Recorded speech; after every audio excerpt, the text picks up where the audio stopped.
Coisas que Deus nunca viu. Coisas que Deus nunca viu. Com certeza, inevitavelmente, ao falar esse título, já parece uma coisa errada, né? Porque Deus, ele é onisciente, ele sabe tudo. Ele é onipresente, ele está em todos os lugares, né? E ele é onipotente, então ele pode todas as coisas. Então, automaticamente, ele sabe tudo, né? Ele vê tudo, ele, né? E aí eu coloquei como título exatamente esse, né? Coisas que Deus nunca viu, tá certo? E eu quero listar algumas dessas coisas hoje, mas isso vai abrir a sua mente para você ver que existem muitas mais coisas que Deus nunca viu, tá bom? Mas abra a sua Bíblia comigo em Salmos capítulo 139. Salmos capítulo 139, nós vamos ler apenas o versículo 7, 8, 9 e 10, tá bom? Então, Salmos 139, do 7 ao 10.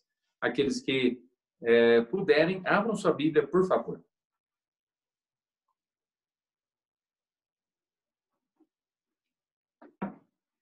O versículo 7 nos diz assim: Para onde me irei do teu espírito? Ou para onde fugirei da tua face? Se subir ao céu, lá tu estás. Se fizer no inferno a minha cama, eis que tu ali estás também. Se tomar as asas da alva, se habitar nas extremidades do mar, até ali a tua mão me guiará e a tua destra me susterá. Então aqui nós vemos destacado a onipresença de Deus, né? Deus vê tudo, está em todos os lugares, né, ao mesmo tempo, coisa que nem eu nem você jamais vamos entender isso, porque nós somos finitos, nós somos pequenos, nós não temos condições de entender isso, tá? Mas é um fato bíblico, né? E nós não podemos negar, tá bom? Mas vamos orar então neste momento? Pai, nos achegamos humildemente agora no altar do Senhor para suplicar que o Senhor use o teu servo conforme o teu querer, que a tua palavra de verdade possa ser a verdade na sua boca e que o Senhor possa ungir os meus lábios e dar-me as minhas condições físicas, mentais, espirituais, enfim, o que eu preciso para poder ser o canal da voz do Senhor, pois esse é meu desejo sincero e eu oro para que o Senhor fale aos corações de todos os que já são salvos, mas oro também para que o Senhor toque nos corações daqueles que ainda não são salvos, que o Senhor toque nessas vidas, salve essas almas ainda hoje à noite. Nós oramos gratos em nome do Senhor Jesus Cristo. Amém e amém. Muito bem, irmãos. Coisas que Deus nunca viu. E, logicamente, esse texto que eu li foi de propósito, né? Você lê um texto desse e automaticamente já bate direto, frontalmente com o título. Parece que o título não é conveniente, não é correto, né? Principalmente porque esse texto aqui exalta a onipresença de Deus. E eu quero afirmar para vocês, irmãos, que todas as coisas são possíveis para Deus.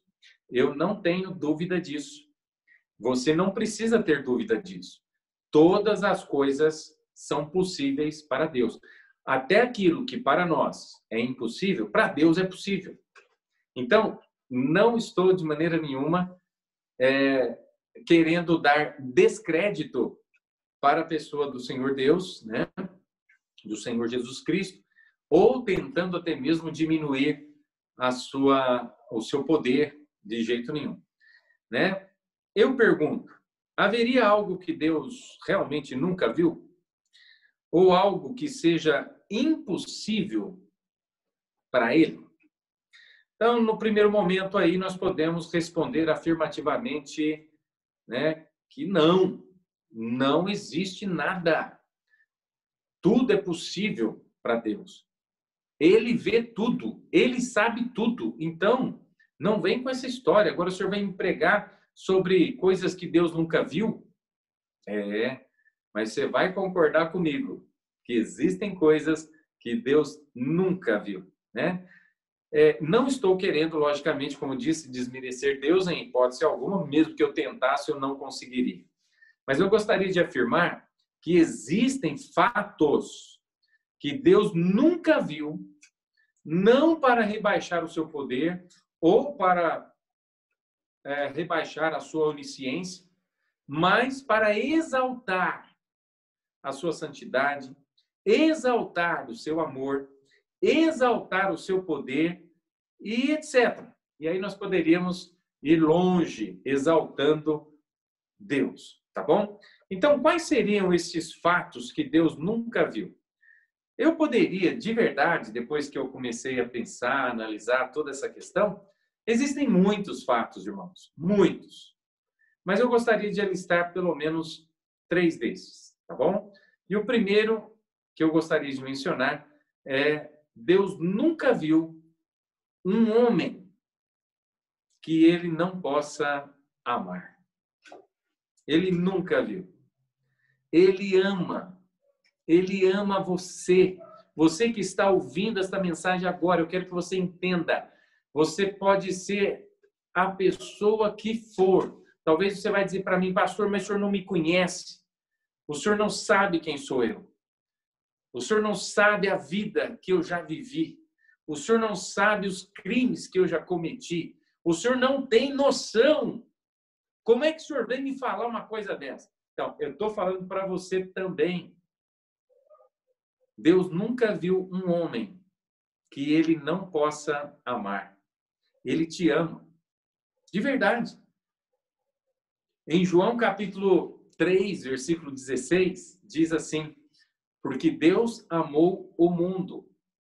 E ali, quando foi colocada essa palavra, o mundo, ele não estava se referindo ao planeta. Ele não estava se referindo ao globo terrestre. Ele não estava se referindo às terras, às águas. Ele não estava se referindo aos animais. Ele estava se referindo aos seres humanos, a mim e a você. Então, poderia colocar ali o meu nome. Por exemplo, porque Deus amou o Paulo.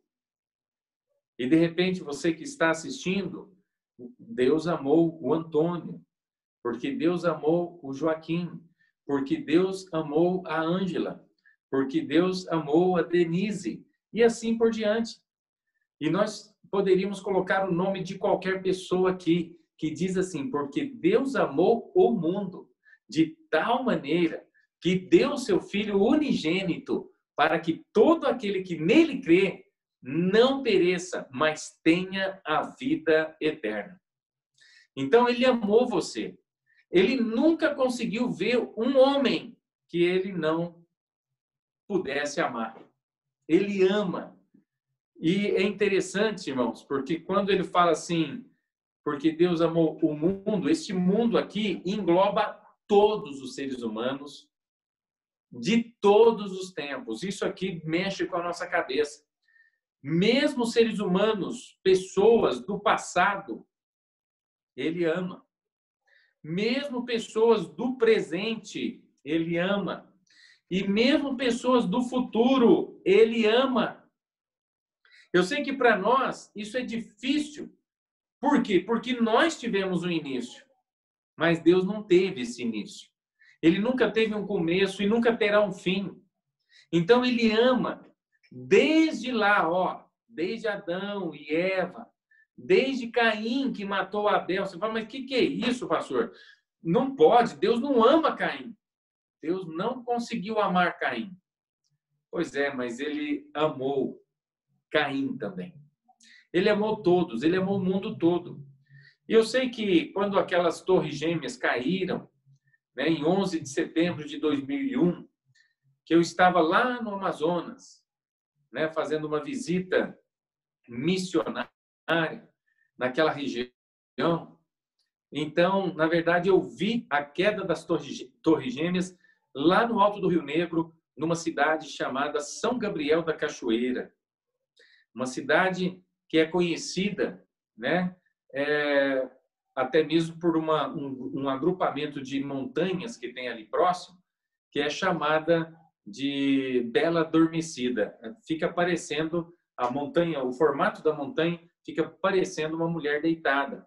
Então, Bela Adormecida, né? É uma montanha. E é interessante que aquela região é uma região muito procurada, inclusive por turistas e coisas assim. E eu estive lá em 2001, dia 11 de setembro, eu estava exatamente lá e nós vimos a queda das Torres Gêmeas. E aí ficou aquela coisa absurda, né? Todo mundo tentando descobrir quem era o causador daquela fatalidade, daquele infortúnio, daquela situação que é inadmissível, inaceitável. Não é verdade? Todos nós ficamos assim para baixo, tristes, irritados, por que não dizer, com vontade de pegar quem fez isso e fazer o quê? E matar, não é? A vontade era essa. Tanto é que aí na época parece que acharam um culpado e os Estados Unidos foi lá e executou a pessoa, meio que tipo assim, ó, pelo menos pagou, né? Mas eu quero dizer uma coisa para você. Sabe por que essa pessoa fez isso? Sabe por que houve um grupo de pessoas trabalhando para fazer isso? Porque eram pessoas perdidas, eram pessoas afastadas de Deus, eram pessoas que não conheciam o amor de Deus. Porque Deus é amor e Deus amou aquelas pessoas também, mesmo com toda essa crueldade, mesmo com tudo isso, Deus amou, porque Ele amou o mundo. Ele amou todas as pessoas do passado, ama todas as pessoas do presente e ama também e amará todas as pessoas que vier a nascer no futuro. Deus ama todos. Ele nunca conseguiu ver uma pessoa, um ser humano, que ele não conseguisse amar. Você pode ver que até Judas, que o traiu, até mesmo Judas que o traiu, quando veio para dar o último beijo, que seria aquele beijo da traição, o Senhor Jesus Cristo ainda teve a ousadia, né? O amor de olhar para ele e dizer assim, amigo, a que vieste? Então, se nós sabemos que Judas ele iria trair Jesus, nós sabemos, Deus já tinha revelado isso, Deus não levou ele a fazer isso. É diferente, viu? Pensar num Deus que pegou ele e fez com que ele traísse. Não, Deus não fez, mas Deus sabia que ele iria fazer. Mas ainda assim, Deus demonstrou seu amor para com ele até no último momento e disse, amigo, a que vieste? É lógico que ele não iria se arrepender, mas se ele se arrependesse, ele poderia ser salvo ali. Por quê? Porque Deus o amou também. E amou a cada um de nós. Ele ama o homem, mas ele não ama as ações erradas que o homem faz. Aí que está a diferença, que eu e você precisamos aprender com Deus, precisamos aprender com Jesus. Nós precisamos amar como Jesus ama, amar todas as pessoas. O que nós temos que saber diferenciar, o que nós temos que saber destacar uma da outra é uma pessoa das suas ações. As ações que as pessoas fazem, muitas delas Deus não aprova, Deus não aceita, Deus não admite, Deus não engole. Tá certo? Deus não ama, mas as ações. Agora, as pessoas, sim, ele ama. O irmão de Djalma, ele deu o testemunho dele, né? Até mesmo agradecendo a Deus agora mesmo, e falando, né? O quanto ele estava feliz, porque Deus, ele o salvou, né? Morreu por ele e resgatou ele daquele mundo que ele vivia, né? Do uso, basicamente, de drogas, tanto cigarro quanto bebida, né? Tanta coisa errada que ele fazia, mas Deus o amou. Nós poderíamos citar o exemplo do próprio Márcio também, que também usava drogas e maconha e cocaína e crack e tanta coisa, mas Deus o amou. Poderíamos citar pessoas que furtavam, que roubaram, que já mataram. Deus ama. Deus não ama as suas ações. Deus não aprova o que eles fazem de errado, mas Deus ama cada um. Ele ama as pessoas. Não importa, você se lembra daquele ladrão na cruz? Você se lembra? Então, Jesus o amou e deu a ele a salvação da sua alma naquele momento. Ele merecia morrer, ele merecia pagar pelos seus pecados, pelos seus crimes ali, mas ele disse: Senhor, lembra-te de mim quando entrares no teu reino. E Jesus disse: hoje mesmo estarás comigo no paraíso. Então, Deus não aprova as coisas erradas, mas Ele ama as pessoas.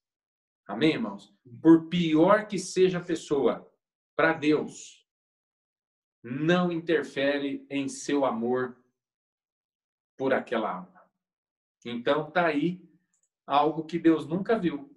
Deus nunca viu, né, um homem, um ser humano, que Ele não pudesse amar. Por pior que seja, né, um Hitler da vida aí, que muita gente detestou e detesta a pessoa. Na verdade, o que nós deveríamos detestar são as ações da pessoa, não a pessoa. Precisamos aprender a desvincular isso, irmãos. Tá bom? Eu quero apresentar um segundo fato que Deus nunca viu. Deus não conhece isso aqui. Deus nunca viu um doente que Ele não possa curar. Irmãos, nós, impressionantes, nós somos tão pequenininhos, tão insignificantes, que até mesmo aí, ó, essa pandemia que nós estamos vivendo, o que é isso? É uma virose, basicamente, que tem ceifado vidas, né? Pessoas têm morrido por esse vírus aí. E o vírus é uma coisa que você não vê. Então, nós somos tão pequenos que não temos condições de nos livrar até mesmo de uma coisa que nós nem enxergamos, de tão pequena que é. E, no entanto, mata os seres humanos. Aliás, já foi feito vários estudos e pesquisas para ver os tipos de mortes dos seres humanos, né? E aplicando essa pesquisa a animais, tanto animais selvagens e tal, né? Cobras, animais peçonhentos, enfim. Fizeram a pesquisa, sabe qual animalzinho mata mais seres humanos na face da Terra? O mosquito. O mosquito é o que mata mais. Você acredita nisso? O ser humano é realmente uma piada. Com toda essa pompa, com todo esse poder, com todo esse orgulho, com tudo isso que ele pensa que ele é, um mosquitinho vai lá e puf, picou, e se ele não se cuidar, ele morre. Entende? Dependendo da doença que aquele mosquitinho está transmitindo, tchau, já foi. Não tem mais jeito. Não é impressionante pensar isso? Deus mostra para o ser humano o quanto o ser humano é insignificante. Mas eu quero ler com os irmãos, eu peço que você abra a sua Bíblia em João capítulo 9, e nós vamos ler do versículo 1 ao 7, que para mim é uma das passagens mais emocionantes, uma das passagens mais gostosas de ler, né? Dentre os milagres que Jesus Cristo operou, foi esse aqui. Olha que coisa impressionante, irmãos. Deus nunca viu um doente que Ele não possa curar. Nós cantamos que precisamos crescer em fé, precisamos aumentar a nossa fé. Irmãos, e precisamos mesmo, porque para Deus não há impossíveis. Ele aqui, ó, Ele nunca viu um doente que Ele não possa curar. Ele pode curar todas as enfermidades, todas. Viu? Não existe uma doença que Ele não possa curar. Ah, mas o fulano morreu de uma doença lá, não sei o quê. Então, Só porque Deus não quis curar, porque se ele quisesse, ele poderia curar. Tá? Não existe essa possibilidade. Não, mas nem Deus não cura. Não, Deus cura. Deus é só ele querer. Mas ninguém vai conseguir chantagear com Deus. Ah, então eu vou chantagear. Ah, não, Deus, se o Senhor for Deus, mesmo cura. Não, quem é você, quem sou eu para colocar Deus na parede? Não, nós não vamos conseguir isso. Deus, ele é soberano, ele faz o que ele quer. E nós somos criatura dele. Então nós não podemos ficar batendo boca com Deus, não. Mas uma coisa é certa, nunca, né, Deus viu um doente que ele não possa curar. Em João 9, o versículo 1 diz assim: e passando Jesus, viu um homem cego de nascença. Eu já preguei tantas mensagens nesse texto aqui. E os seus discípulos lhe perguntaram, dizendo: Rabi, quem pecou, este ou seus pais, para que nascesse cego? Jesus respondeu: nem ele pecou, nem seus pais, mas foi assim para que se manifestem nele as obras de Deus. Presta atenção nisso, amado. Foi assim, ele nasceu cego. Para quê? Para que se manifestasse nele as obras de Deus. Então Deus já tinha um plano, Deus já iria curá-lo, Deus já iria fazer uma obra maravilhosa na vida desse homem. E é impressionante, ele nasceu cego. E olha aqui o que diz o texto, versículo 4. Convém que eu faça as obras daquele que me enviou enquanto é dia. A noite vem quando ninguém pode trabalhar. Enquanto estou no mundo, sou a luz do mundo. Tendo dito isto, cuspiu na terra e com a saliva fez lodo e untou com lodo os olhos do cego. E disse: vai, lava-te no tanque de Siloé, que significa o enviado. Foi, pois, e lavou-se e voltou como? Vendo. Irmãos, é impressionante. É impressionante. Eu gostaria de continuar lendo esse texto, porque esse texto é interessante demais. As pessoas não conformam, os líderes religiosos da época ficaram impressionados, não acreditaram que aquele homem era cego de nascença, mandaram chamar o pai e a mãe dele, perguntaram para o pai e para a mãe: mas esse é seu filho? Ele nasceu cego? Ele falou: bom, ele é nosso filho. E sabemos que ele nasceu cego. Então, como é que ele vê agora? Bom, agora, como ele vê agora, não sei. Eu sei que é nosso filho e eu sei que nasceu cego. Agora, como vê agora, eu não sei. Pergunta para ele, ele tem idade, ele vai responder. Nós não sabemos. Irmãos, é impressionante. Se esse homem tinha 30 anos, pensa, 30 anos de cegueira, se ele tinha 35 anos, se ele tinha 40 anos, irmãos, é muito tempo e não tinha jeito de enxergar. E agora o homem, só simplesmente porque Jesus cuspiu na terra, fez lodo, untou os olhos dele, mandou ele ir lavar, ele foi, lavou e voltou vendo, irmão. Voltou vendo. Agora, haveria algum impossível para Deus? Haveria algum ser humano, alguma doença que ele não pudesse curar? Para os homens, talvez, essa doença da cegueira, né, é a mais difícil enfermidade, porque, de repente, alguns já até me falaram: oh, eu aguento isso, aguento aquilo, mas os olhos eu não aguento, né? Os olhos eu não aguento. Muitas pessoas dão muito valor aos olhos, embora nós saibamos que existem muitos cegos de nascença que vivem até melhor do que aqueles que enxergam. Mas, com certeza, se você tivesse que escolher alguma coisa para parar de funcionar no seu corpo, eu te garanto, bem provável, que você não escolheria os olhos. Você talvez atribuiria qualquer outra coisa. Ah, eu quero ficar sem cheirar. Ah, eu quero ficar sem ouvir. Ah, talvez eu quero ficar sem falar. Talvez eu quero ficar sem andar. Mas você teria coragem de dizer: não, eu quero ficar sem ver. Eu não quero ver. Se eu tenho que escolher, eu prefiro não ver. Irmãos, que coisa! Muitos, no passado, daqueles reis poderosos que eram cruéis, uma das coisas que eles mais faziam era arrancar os olhos ou cegar a pessoa.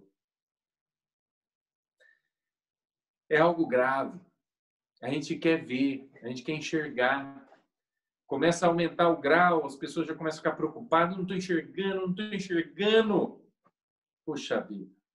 A gente quer ver e quer ver com nitidez. Agora, esse homem aqui, quanto tempo que ele não via? Ele nunca teve a experiência de enxergar. E parecia uma doença impossível de ser curada. Mas para Deus é fácil. Pois dele provém todas as coisas. E eu quero afirmar até isso para vocês. Até enfermidades de nascença é Deus que permite.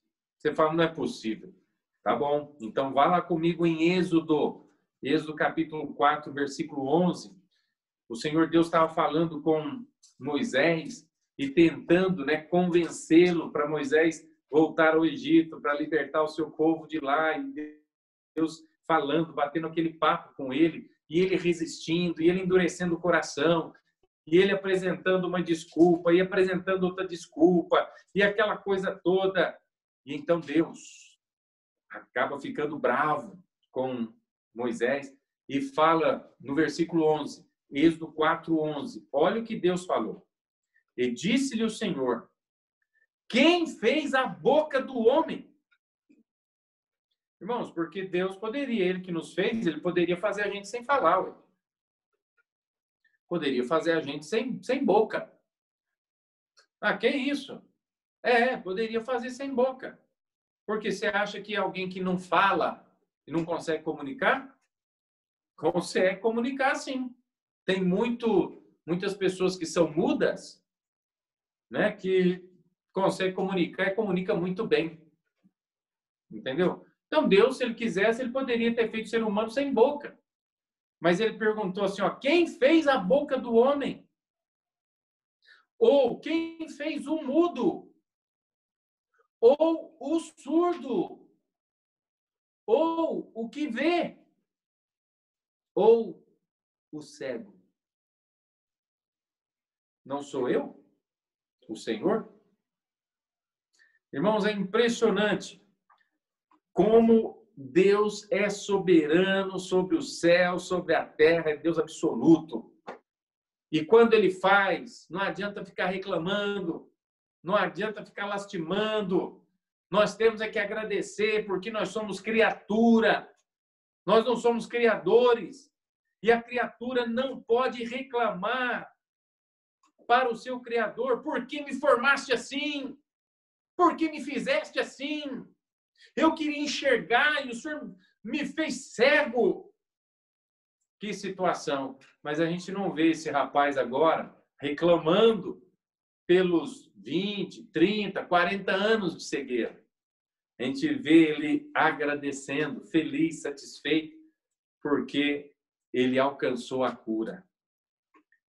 Portanto, irmãos, todas as doenças se resumem nisso.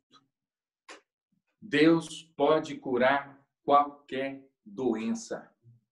Então, não existe, Deus nunca viu uma doença que ele não possa curar. Viu? Isso não existe. Dentro da vida de Deus, dentro do poder de Deus, isso não faz parte. Ele nunca viu isso. Nunca viu. Amém, irmãos? Isso é maravilhoso.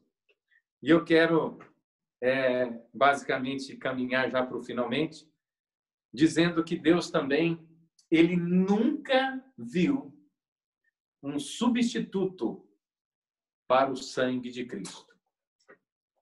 Nunca viu um substituto para o sangue de Cristo. Se você abrir comigo em Hebreus capítulo 10, você vai ver do versículo 4 em diante, que diz assim, Hebreus 10, do versículo 4 em diante.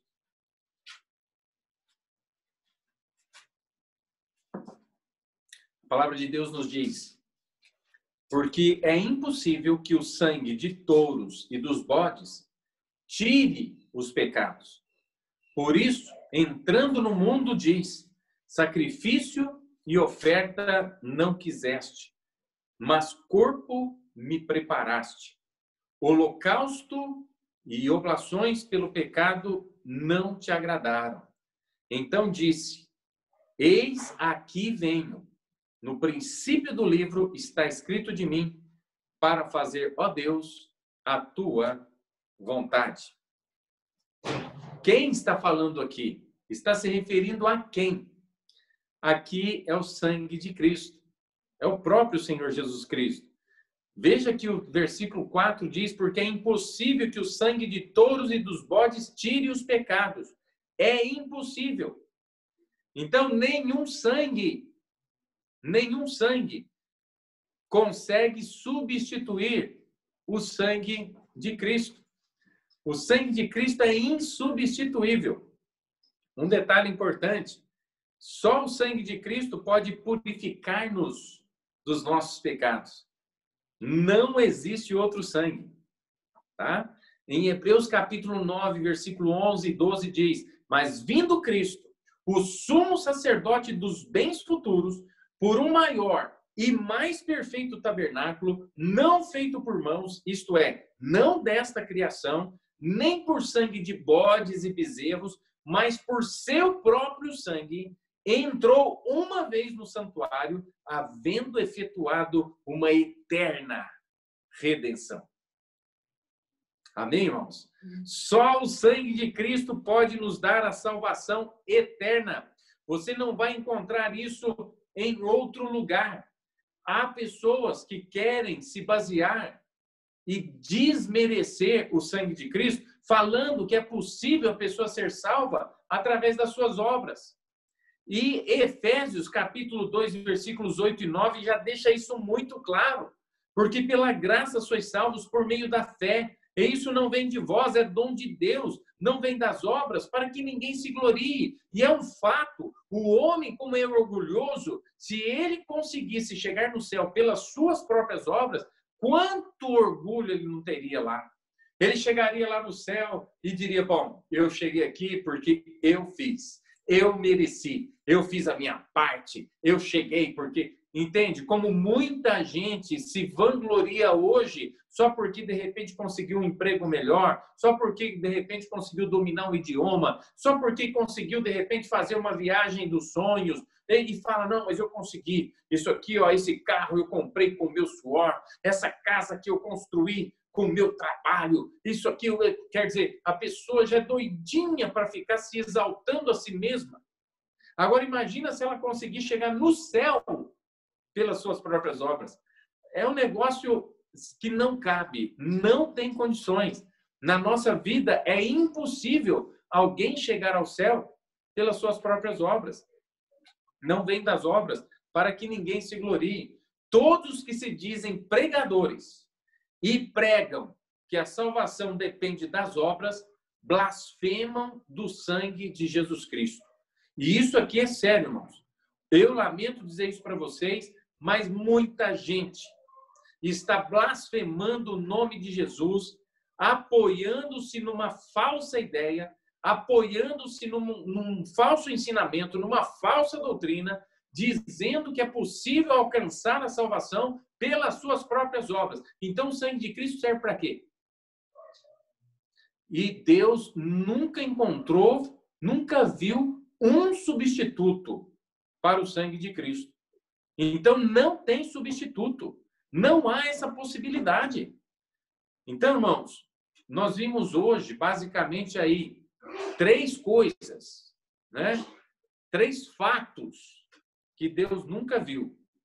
E são fatos importantes, né? Você há de convir comigo que Deus nunca viu um homem que ele não possa amar. Então, nós também temos que amar a todos. Deus nunca viu um doente que ele não possa curar. Nós não podemos curar ninguém, né? O máximo que nós podemos fazer é dar uma mão, é ajudar aqui, é talvez receitar um remedinho ali, é poder fazer alguma coisa para ajudar uma pessoa no hospital, é fazer, sei lá, fazer alguma coisa para dar uma mão, mas curar nós não curamos ninguém. Mas só que o Senhor Deus, ele cura todos, ele tem todo o poder. E, em último lugar que nós vimos, Deus nunca viu um substituto para o sangue de Cristo. Não tem um substituto para o sangue de Cristo. Só o sangue de Cristo é que tem poder para nos purificar e nos lavar de todos os nossos pecados. Amém, amados?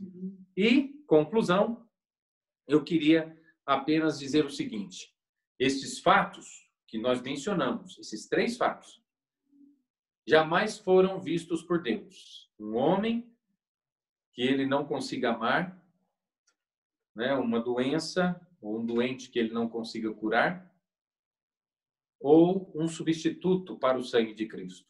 Não tem. Mas eu gostaria apenas de mencionar mais um, porque nós já fechamos e já concluímos.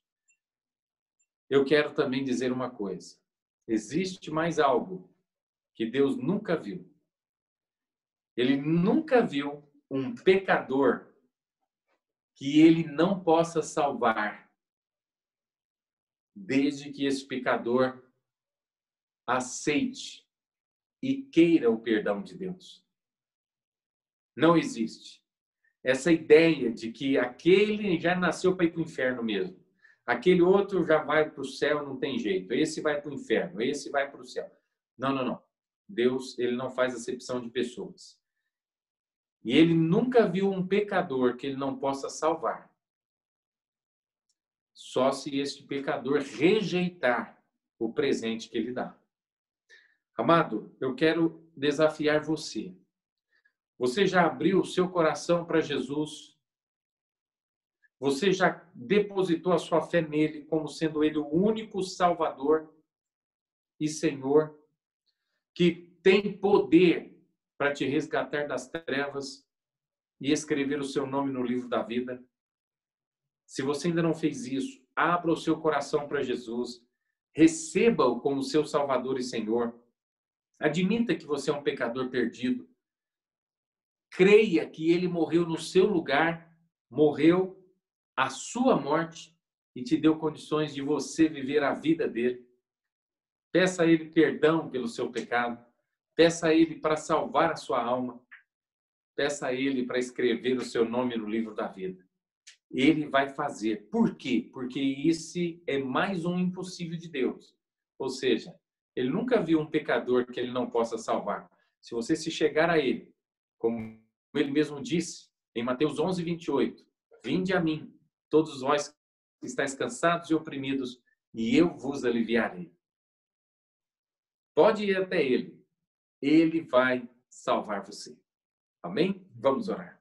Pai, neste momento nós gostaríamos de agradecer de coração ao Senhor por ver que o Senhor realmente tem muitos fatos que o Senhor nunca viu, porque o Senhor realmente é santo, santo, santo. O Senhor é poderoso, o Senhor é perfeito, o Senhor é puro, o Senhor é onipotente, onipresente, onisciente. Então, nós poderíamos citar tantas outras coisas, tantos outros fatos, mas nós gostaríamos de nos ater a estes. De fato, Pai, nós cremos que não existe nenhum homem que o Senhor não possa amar. Nós cremos que não existe nenhum doente que o Senhor não possa curar. E nós cremos que não existe um substituto para o sangue de Cristo, mas cremos também que o Senhor nunca viu um homem que o Senhor não possa salvar, a menos aquele homem que rejeita o presente do Senhor. Então eu peço que o Senhor trabalhe poderosamente nessas vidas e salve almas hoje à noite. Enquanto não terminei minha oração, eu gostaria de encerrar com este apelo. Amado, como está a sua vida? Como está a sua fé? Você tem realmente crido que não há nenhuma doença que Deus não possa curar? Precisamos exercitar nossa fé. Deus pode tudo. Outro detalhe. Você tem amado todas as pessoas como Deus ama? Não temos que amar as coisas erradas que eles fazem, mas nós temos que amar as pessoas. Deus ama o pecador. Deus não ama os seus pecados. Você já conseguiu encontrar um substituto para o sangue de Cristo? Não tem. E, por favor, não coloque. Não coloque um substituto. Admita que é só pela fé, pela graça pelo sangue do Senhor Jesus Cristo que você vai ser salvo. Não vai ser pelas suas obras. Não. Não acredite nisso. Não é por obras. Porque obras jogam o sacrifício de Cristo no lixo. Se eu vou ser salvo pelas minhas obras, então o sangue de Cristo pode ser substituído. E aí as minhas obras vão ser mais poderosas para me salvar do que o próprio sangue do Senhor Jesus Cristo. E isso é impossível. E amado, não existe um homem que Deus não possa salvar. Quando eu digo homem, eu estou generalizando. Homem, mulher, criança, adolescente, jovem, adulto, né? Nunca viu, ele não conhece um homem que ele não possa salvar. Então ele quer salvar você. Ele morreu em seu lugar e quer te dar a vida eterna. Abra o coração para Jesus. Reconheça, admita que você é um pecador perdido. Peça a Ele perdão pelo seu pecado. Peça a Ele para salvar a sua alma. Diga a Ele que você crê de todo o seu coração que Ele morreu por você, assumiu os seus pecados para te dar a vida eterna. Faça isso. Peça a Ele para salvar a sua alma, ser o Senhor da sua vida e te transformar na pessoa que Ele deseja que você seja. Ele vai salvar você hoje à noite. E nunca mais você será um perdido. Amém? Vamos orar. Pai, quero te agradecer pela liberdade que o Senhor nos deu de poder pregar a Tua palavra nesta noite.